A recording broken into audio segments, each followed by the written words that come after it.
ጸጥታ ዘለዎ ወይ ሰብ ዝበዝሖ ኣኼባ ከብድኻ ዓዊሉ ድምፂ ወፂኡ ይሕፊርካ ይፈልጥ ዶ? ከብድኻ ድምፂ ከውፅእ ከሎ ጠሚኑሎ ኢልካ ትሓስብ ትኸውን። ሓቂ ግን እዚ ድምፂ እዚ ካብ ጥሜት ንላዕሊ ብዛዕባ ውሽጣዊ ፅሬት ሰብነትኻን ስነ ኣእምሮዊ ኩነታትኻን ዝነግር ዘገርም ሓቂ ኣሎ። እዚ ድምፂ እዚ ብዘይፍላጥካ እትውሕጦ ኣየር ወይ ከዓ ምስ ሓንጎልካ ዘሎ ቀጥታዊ ርክብ ዘመልክት ምልክት ክኸውን ከም ዝኽእል ትፈልጥ ዶ? ድምፂ ከብዲ የጨንቐካ ይኸውን። እሱ ከም ዘሎ ኮይኑ ግን ዝያዳ ዘስግእ ድምፂ ክሰምዕ ከለካ ዘይኮነስ ሙሉእ ጸጥታ ምስ ዝህሉ እዩ። ጥራጥ ዝመስል ድምፂ ከብዲ ዘጋድዱን መፍትሒኡን ከምኡውን መዓስ ናብ ሕክምና ክትከይድ ከም ዘለካ ክነግረካ እየ። ሰላም፣ እዚ ፍኖት ክሊኒክ እዩ። ኣብ ሰሙን 2 ግዜ ናባኹም ንፍንዎ ህይወት ዘድሕን መደብ ጥዕና ንከይምልጠኩም ቻናልና ሰብስክራይብ ይግበሩ። ጥራጥ ዝመስል ድምፂ ከብዲ መብዛሕትኡ ሰብ ምስ ጥሜት ጥራይ ዝተሓሕዞ ይኹን እምበር እዚ ተሪኦ እዚ ካብ ጥሜት ዝሓለፈ ዘይትፈልጥዎም ብዙሓት ባህርያት ኣለዎ። እቲ ቀዳማይ ፅሬት ንምክያድ ዝግበር ምንቅስቓስ እዩ። መብዛሕትኡ ሰብ ከብዱ ድምፂ ከውፅእ ከሎ ጠሚኑሎ ኢሉ ይሓስብ። ሓቂ ግን እቲ ድምፂ ዝፍጠር ኤምኤምሲ ብዝበሃል መስርሕ እዩ። እዚ መስርሕ እዚ ከም መፅረጊ ገዛ ኮይኑ እዩ ዘገልግል። ምግቢ ካብ ዝበልዕና ድሕሪ 2 ሰዓት ኣቢሉ እቲ መዓንጣ ንዝተረፉ ደቀቕቲ ምግብታትን ባክቴርያን ንምፅራግ ሓያል ምንቅስቓስ ይገብር። እዚ ድማ እዩ እቲ ዓው ዝበለ ድምፂ ዝፈጥር። እቲ ካልኣይ ድማ ከብድና ጥራይ ኣይኮነን ድምፂ ዘውፅእ። መብዛሕትኡ ግዜ ከብደይ ድምፂ የውፅእ ኣሎ ንብል እምበር እቲ ድምፂ መብዛሕትኡ ግዜ ካብ ንእሽቶ ማዓንጣ እዩ ዝመፅእ። እቲ ድምፂ ዝፍጠር ድማ ጋዝን ፈሳስን በቲ ፀቢብ መተሓላለፊ ማዓንጣ ክሓልፍ ከሎ ብዝፍጠር ፀቕጢ እዩ። ሳልሳይ ድማ ጸጥታ ክሰፍን ከሎ ጥራይ ዝስምዐና ድምፂ ከብዲ 24 ሰዓት ምግቢ ምስ በላዕና እውን ከይተረፈ ይካየድ እዩ። ይኹን እምበር ምግቢ ኣብ ከብድና ምስ ዝህሉ ከም መከላኸሊ ድምፂ ኮይኑ ስለ ዘገልግል እቲ ድምፂ ኣይስምዐናን። ከብድና ጥራዩ ምስ ዝኸውን ግን እቲ ድምፂ ዝዓግቶ ስለ ዘየለ ንግዳም ይስማዕ። እቲ ራብዓይ ድማ ምስ ስምዒታትን ጭንቀትን ዝተሓሓዘ እዩ። ኣብ መንጎ ሓንጎልናን ማዓንጣናን ቀጥታዊ ርክብ ኣሎ። ክንጭነቕ፣ ክንፈርሕ ወይ ክንሓርቕ ከለና እቲ ናይ ስምዒት ስርዓት ናብ ማዓንጣና መልእኽቲ ይሰድድ። እዚ ድማ ማዓንጣና ካብቲ ንቡር ንላዕሊ ወይ ንታሕቲ ክንቀሳቐስ ይገብሮ። እዚ ድማ ድምፂ ይፈጥር። ንኣብነት ቅድሚ ፈተና ወይ ኢንተርቪው ከብዲ ድምፂ ይወፅእ። ድምፂ ከብዲ ኣየር ንውሕጥ ከም ዘለና ምልክት እዩ። ሓደ ግዜ እቲ ድምፂ ዝበዝሐሉ ምክንያት ምግቢ ክንበልዕ ከለና ወይ ማይ ክንሰቲ ከለና ብዘይፍላጥ ብዙሕ ኣየር ስለ ንውሕጥ እዩ። ብፍላይ ቀልጢፍካ ምብላዕ፣ ማስቲካ ምሕያኽ ወይ ብስትሮ ማይ ምስታይ ነዚ ይውስኸ እዩ። እቲ ሻድሻይ ብዘይ ሽኮር ተሰርሑ ምግብታት የጋድድዎ። ብዙሓት ሰባት ንጥዕና ኢሎም ብዘይ ሽኮር ተሰርሑ ምግብታት ይጥቀሙ። ይኹን እምበር ንጥረ ነገራት ንማዓንጣና ንምሕቃቆም ኣዝዮም ከበድቲ እዮም። እዚ ድማ ማዓንጣ ብዙሕ ጋዝን ፈሳስን ከም ዝፍጠር ስለ ዝገብሮ ነቲ ድምፂ የጋድዶ።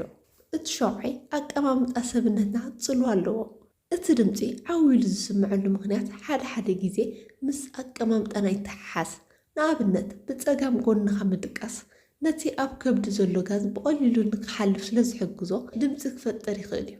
እቲ ሻምናይ ዓው ዝበለ ድምፂ ጥራይ ኣይኮነን ፀገም፣ ጸጥታ እውን ፀገም እዩ።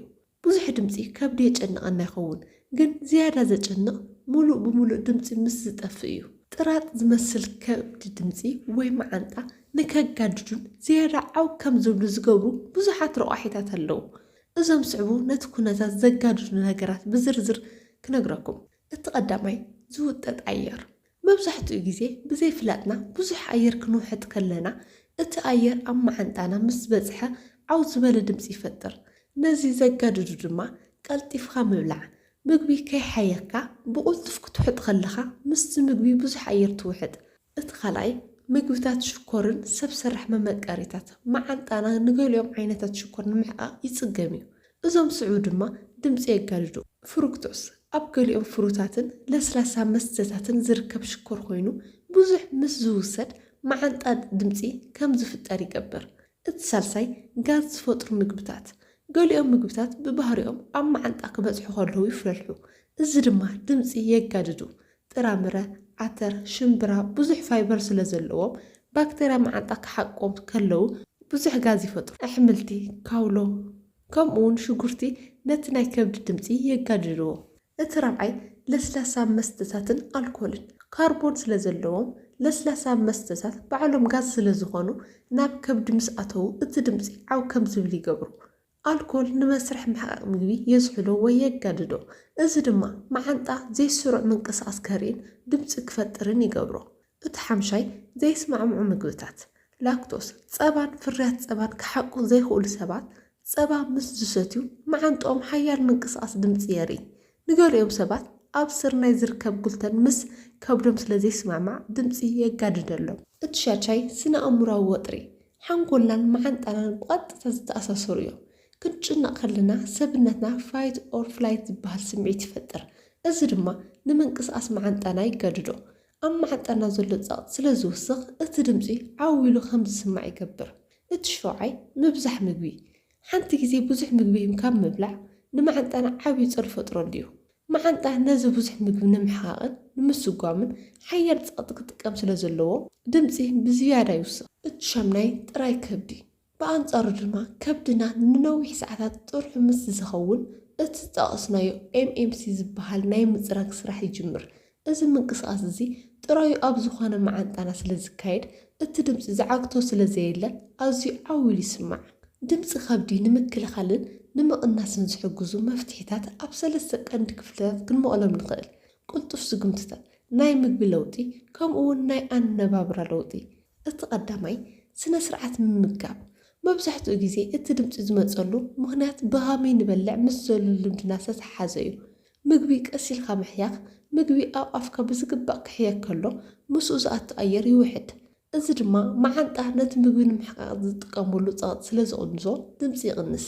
ብውሕድ መጠን ብተደጋጋሚ ምብላዕ ሓንቲ ግዜ ብዙሕ ካብ ምብላዕ ነቲ ምግቢ ኣብ መዓልቲ ኣብ 4 ወይ 5 ግዜ ከፊልካ ምብላዕ ይምረፅ። እዚ ድማ ከብዲ ዓው ዝበለ ድምፂ ንኸይፈጥር ይሕግዝ። ኣፍካ ዓፂኻ ምብላዕ ክትበላዕ ከለኻ ምዝራብ ወይ ኣፍካ ከፊትካ ምሕያኽ ብዙሕ ኣየር ናብ ከብዲ ከም ዝኣቱ ይገብር። እቲ ካልኣይ ምግቢ ምምራፅ ገሊኦም ምግብታት ነቲ ጥራጥ ዝመስል ድምፂ የጋድዎ እዮም። ጋዝ ዝፈጥሩ ምግብታት ምልላይ ከም ዓተር፣ ሽምብራ፣ ካውሎ ዝበሉ ምግብታት ጋዝ ይፈጥሩ እዮም። ነዞም ምግብታት እዚኦም ቅድሚ ምስራሕካ ንነዊሕ ሰዓታት ኣብ ማይ ምዝፍሳፍ ነቲ ጋዝ ዝፈጥር ንጥረ ነገር ንምንካይ ይሕግዝ። ፀባን ፍርያት ፀባን ምዕዛብ ንገሊኦም ሰባት ላክቶስ ስለ ዘይስማዕምዖም ድምፂ የጋደሎም። ፀባ ምስ ሰተኻ ድምፂ ዝውስኽ እንተኾይኑ ንዝተወሰነ ግዜ ኣቋሪፅካ ምዕዛብ የድሊ። ለስላሳ መስተታት ምቕናስ ጋዝ ዘለዎም መስተታት ቀጥታ ናብ መዓንጣና ጋዝ ስለ ዝኣቱ ነቲ ድምፂ ዓው ክብል ይገብሮ። ሳልሳይ ናይ ኣነባብራን ተፈጥሯዊ ፍዋስታትን ብዙሕ ማይ ምስታይ ንመስርሕ ምሕቃቕ ምግቢ የቀላጥፎ እዩ። ከብዲ ጥራዩ ኣብ ዝኾነሉ ግዜ ማይ ምስታይ ነቲ ጥራይ ዝነበረ ከብዲ ስለ ዝመልኦ ድምፂ ንምንካይ ይሕግዝ። ድሕሪ ምግቢ ምንቅስቃስ ድሕሪ ምግቢ ን10 እስካብ 15 ደቂቕ ምጉዓዝ ምግቢ ንታሕቲ ንኽወርድን ጋዝ ንኽወፅን ይሕግዝ። ጭንቀት ምንካይ ከብድና ምስ ስምዒትና ዝተኣሳሰረ እዩ። ኣተነፋፍሳኻ ብምስራሕ ወይ ዮጋ ብምግባር ነቲ ናብ መዓንጣ ዝኸይድ ናይ ጭንቀት መልእኽቲ ደው ምባል ይከኣል። ዝንጅብል ምጥቃም ዝንጅብል መዓንጣ ንክሃድእን ንምሕቃቕ ምግቢ ንኽቀላጠፍን ዝሕግዝ ተፈጥሯዊ ፈውሲ እዩ። ሻሂ ዝንጅብል ምስታይ ጽቡቕ ፍታሕ እዩ። ከም ርግኦ ዝበሉ ምግብታት ኣብ መዓንጣ ዘለዉ ጠቐምቲ ባክተርያ ስለ ዝመዛዘሉ ጋዝን ድምፅን ንምንካይ ይሕግዙ። ድምፂ ከብዲ መብዛሕትኡ ግዜ ንቡሩን ምልክት ጥዕናን እኳ እንተኾነ ገሊኡ ናይ መጠንቀቕታ ምልክታት ምስ ዝረኣዩ ግን ናብ ሕክምና ምኻድ ኣዝዩ ኣገዳሲ እዩ። እዞም ዝስዕቡ ምልክታት ምስቲ ናይ ድምፂ ከብዲ ተደራሪቦም እንተመፅዮም ግዜ ከይወሰድካ ናብ ሕክምና ክትኸይድ ይግባእ። እቲ ቀዳማይ ሓያል ወይ ቀጻሊ ቃንዛ ከብዲ እቲ ድምፂ ምስ ሓያል ቁርፀት ወይ ቃንዛ ዝተተሓሓዘ እንተኾይኑ እዚ ናይ መዓንጣ ምዕፃው ወይ ሕዱር ረኽሲ ምልክት ክኸውን ይኽእል እዩ። እቲ ካልኣይ ለውጢ ናይ ቀልቀል ልምዲ ተደጋጋሚ ውፅኣት ንነዊሕ መዓልትታት ዘይጠፍእ ውፅኣት እንተሃልዩ ሓያል ድርቀት ሽንቲ ደገን ንምውፃእ ኣዝዩ ከቢድ ምስ ዝኸውን ሕብሪ ቀልቀል ሕብሩ እንተቐይሩ ንኣብነት ኣዝዩ ጸሊም ወይ ጻዕዳ ምስ ዝኸውን። እቲ ሳልሳይ ደም ምርኣይ ኣብ ሽንቲ ደገ ደም እንተሪኢኻ ወይ ሕብሪ ቀልቀል ጸለመ እንተኾይኑ እዚ ኣብ ውሽጢ መዓንጣ ወይ ጨጓራ ደም ምፍሳስ ከም ዘሎ ስለ ዘመልክት ህፁፅ ሕክምና ይድሊ። ናይ ሎማዓንቲ መደብ ጥዕና እዚ ይመስል። ሕቶ እንተልዲኩም ኣብ ኮሜንት ሴክሽን ጽሓፉለይ ክምልሰልኩም እየ። ክሳብ ብኻልእ መደብ ጥዕና ንራኸብ። ሰላም ጽንሑ።